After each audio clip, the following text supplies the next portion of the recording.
Days after American actor Bill Maher drew attention of the international community to alleged genocide in Nigeria, in which he was attacked by some officials of Nigeria and supporters of the government of the day. 130 Yoruba groups have petitioned the United Nations over impending genocide and warn of terrorist invasion of southwest Nigeria. Recall that recently, American actor and comedian Bill Maher drew attention of the international community to what he called Christian genocide going on in Nigeria since 2009, in which Bill Maher told the world that over 100,000 Christians have been killed since 2009 by Boko Haram and other jihadist organizations operating in Nigeria. He also said that over 18,000 churches have been burned. There was a pushback by the Nigerian government, including by the Minister of Information, who said that it was not true, that there was ongoing Christian genocide in Nigeria. And Femi Fani-Kayode, a former Minister of Aviation, also took to his Facebook to denounce Bill Maher, saying that Boko Haram are killing both Muslims and Christians equally, that they don't discriminate in terms of religion on who to kill. However, shortly after he said that, an old video of Femi Fani-Kayode resurfaced, where during the launch of a book, he acknowledged that Boko Haram's and all these jihadist organizations target Christians more. And he even referenced Leah Sharibu, one of the Baptist school girls that is still being held by Boko Haram till date, because he refused to denounce her faith, her Christian faith. So it is in the midst of this cacophony of denial by the Nigerian government and Femi Fani-Kayode, who incidentally is a Yoruba, that his kinsman has now petitioned the United Nations seeking for help, and have written for the help of the United Nations to save the Yoruba nation. According to the report, a coalition of 130 pan-Yoruba groups has petitioned the United Nations General Secretary General António Guterres, warning of an alleged plan by terrorist forces to wage war on the Yoruba people of Western Nigeria. In a letter signed by the Alliance for Yoruba Democratic Movements, AYDM, and sent to Guterres, the groups said the September 17, 2025 killing of 15 people in the Okeode community, Ifelodun local government area of Kwara State, was carried out by Fulani terrorists and should be seen as a prelude to a wider invasion of Yoruba territories. AYDM stated that the mass murder of 15 people in Kwara, including women and children, by Fulani terrorists was a prelude to mass invasion of Yoruba territories by heavily armed terrorists who are known for their thirst for blood and human flesh. The group further alleged that Yoruba people have suffered over a century of violence from extremists. The group said, and I quote, "The Yoruba people have endured more than a century of violence and torture in the hands of extremists since the 1804 jihad was launched, describing the latest string of violence as the continuation of the extremist desire to impose on the people a theocratic state where democracy is seen as a crime. End of quote.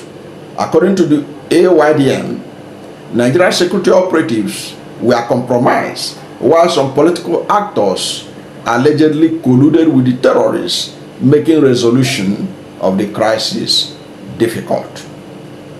The group cited a series of past attacks, including the killing of traditional rulers such as the Olofin of Ifon, Oba Israel Adeusi, November 2020, the Onimoje of Imoje, Oba Olatunde Samuel Olusola, the election of a son, Oba David Babatunde Ogunsona, and the bombing of St. Francis Catholic Church in Owo, Ondo State, in June 2022, where 40 worshippers were killed by Islamic State West Africa province.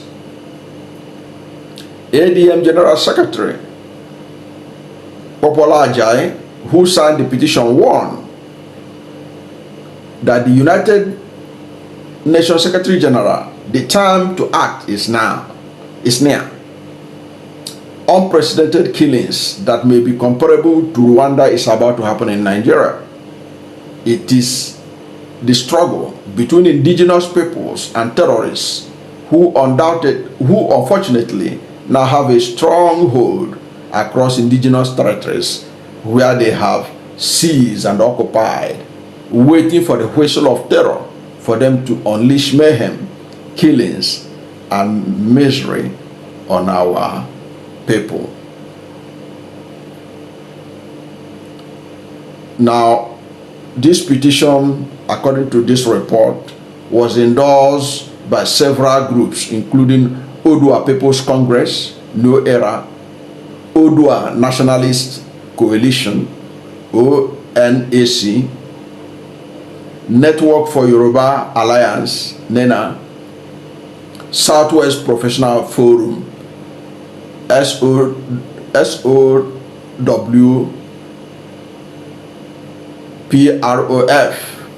Okum People's Association, OPA, Yoruba Artisans and Traders Association, YATA, and Kwara Indigenous Peoples League, among others.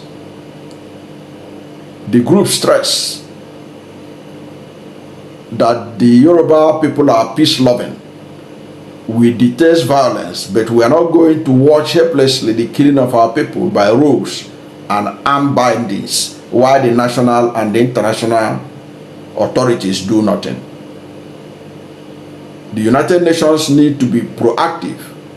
Genocide in Nigeria being planned by Fulani terrorists and their sponsors is a disaster waiting to happen. He said the international community can take many actions to prevent this misery. We are not a weak people. We have a long history of courage, valor, and resilience. The Yoruba people do not want war, but will not run away from defending our ancestral land with the last breath and the last drop of our blood. But there is an opportunity for the United Nations to prevent the war in the first place. The AYDM concluded by reminding Guterres of his responsibility, saying, "We draw your attention to your historic responsibility of preventing war when the time is right. It will be wrong for the UN to be holding meetings only after the crime of genocide has been concluded." Interesting that this is coming shortly after Bill Maher drew the attention of the world to what is going on in Nigeria, which he blamed the international media for obfuscating it from the rest of the world. Now, it's very interesting that this is coming up at this time. For a long time, people give the impression that insecurity in Nigeria is only restricted to the north and perhaps southeast and all that. They tried to say that nothing like that is happening in the southwest. But I told them, it is because you don't follow the news. You are not in the business of news like some of us. You would have known that no place is safe, including the southwest.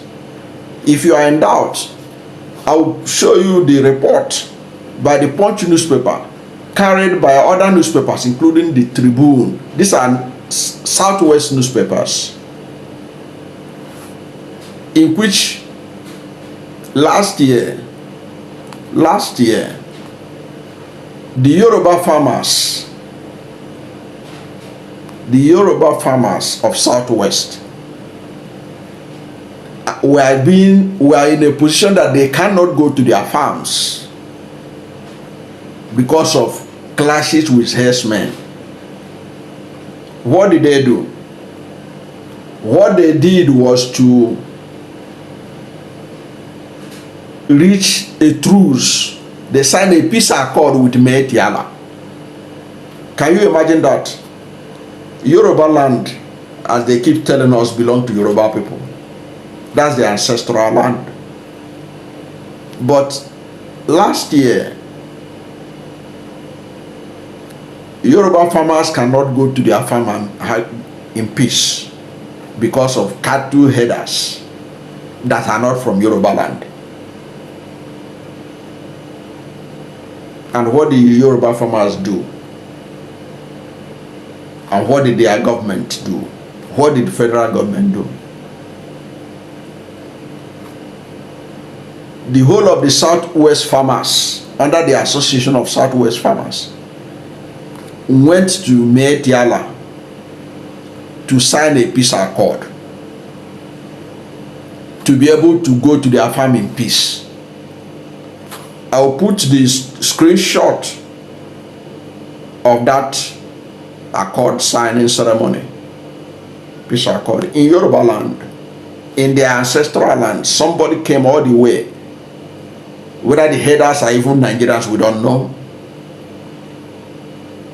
But they were forced to sign peace accord to be able to farm in peace in their ancestral land, indicating that's a problem. Because ordinarily, I will assume that most of the Southwest states, they have anti-open grazing laws. So why don't we enforce it? Why can't the state enforce the anti-open grazing law? I know that Ekiti State, they have such a law. And I will assume that being enlightened states, Southwest, that all the states in Southwest, they should and they ought to have anti-open grazing law. If they have it, why is it that Omotekun could not implement it or enforce it? Why is it that the traditional security authorities of Nigeria could not enforce it? To the level that Metiala had to sign peace accord with the Southwest farmers. That's how bad things are in Southwest. Now, these groups are now telling us, indicating that they cannot tolerate all these things anymore. That the United Nations need to intervene. That genocide is loading. That's what they are alleging. What this pertains to is Nigeria exhibiting all the signs of a failed state. Because only in a failed state will you have laws that cannot be implemented. Non-state actors are more powerful than the state authorities. If not, why do you need to sign peace accord with Metiala? You give them guidelines. This is what we want you to do. If you want to operate, you have to buy a land, you have to do ranching and all that and all that. We don't want you to move into people's farm. We don't want you there. And this is the law. it has to be obeyed.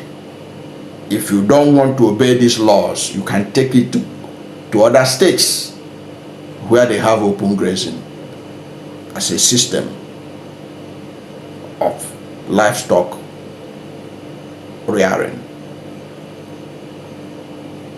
Now you see what happens when a country can no longer is in a situation where those who lead cannot enforce. Let me even shock you. Go and read the Punch report. I'll put the link for you. Do you know that at the signing of that peace accord in Ibadan, Metiala and Southwest farmers, the lawyer, the daughter of the president, was present as a witness. In other words, even if giving it a kind of official sanction, approval, if the president was not there, at least the daughter was there to say, we support this. What was the message? The message is that the Southwest states cannot be able to enforce state laws as a pattern to open grazing. But you see people from that zone talking down on people that came to their area, and what do? Because they bought land, they do this. That's where they run their mouth. Addressing the core issue like this, which issues that has to do with life and death, like these 130 groups are alleging, you hardly see them speak up on social media. But now the chicken has come home to roost. The 130 Yoruba groups have written to the United Nations. Let us see what the United Nations will say.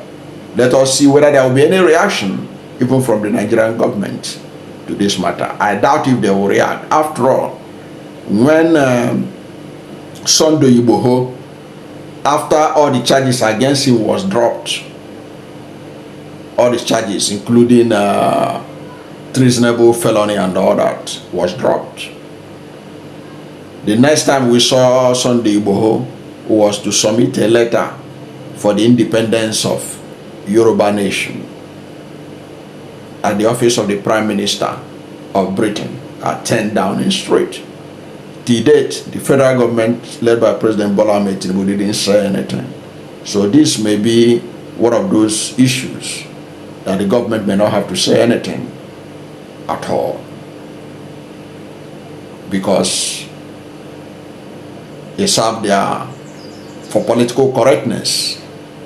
Not saying anything at all is good for the government of the day. I don't know what you think about the Yoruba 130 groups writing to the United Nations. And if you look at some of the demands, some of their demands is for self-determination. They are talking of self-determination. It's among some of the things they are pleading for the United Nations to look into.